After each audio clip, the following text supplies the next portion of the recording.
દરિયાકાંઠાના મત્સ્ય ઉદ્યોગને મજબૂત કરવાના હેતુથી બજેટમાં જે વ્યવસ્થાઓ થઈ છે તેને લઈ દરિયાકાંઠામાં માછીમારી કરતા સમાજમાં ખૂબ જ ખુશીની લાગણી જોવા મળી છે અને તેમને બજેટને આવકાર્યું છે।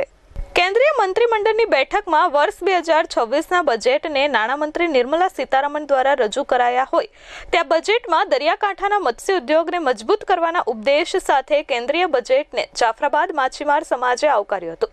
આ બજેટમાં મત્સ્ય ઉદ્યોગની વેલ્યુ ચેઇનને મજબૂત અને એક્સક્લુઝિવ ઇકોનોમી ઝોન અને હાઈસમાં ભારતીય જહાજો દ્વારા પકડાયેલી માછલીઓને ડ્યુટી ફ્રી બનાવીને વિદેશી બંદર પર ઉતરાણને નિકાસ તરીકે વિકસાવવા માટે 2500 કરોડની ફાળવણી કરતા માછીમારોમાં ખુશીનો માહોલ છવાયો હતો। મત્સ્ય ઉદ્યોગ જેને વિકાસની કેન્દ્રીય સ્તંભ બનતા માછીમારોએ બજેટને આવકાર્યું હતું। જાફરાબાદ કોળી સમાજ બોટેશનના પ્રમુખ હમીરભાઈ સોલંકી અમરેલી જિલ્લામાંથી વાત કરું છું।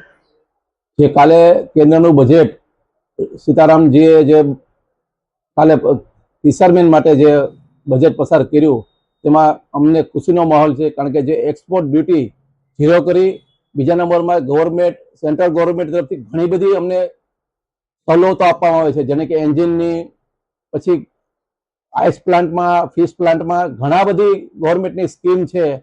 અને અમારું એક ગવર્મેન્ટને વિનંતી બી છે કે ગુજરાત ગવર્મેન્ટ અને કેન્દ્ર ગવર્મેન્ટને કે બંદરના વિકાસો માટે પણ થોડાક પૈસા ફાળવે ને ફાળવે જ છે।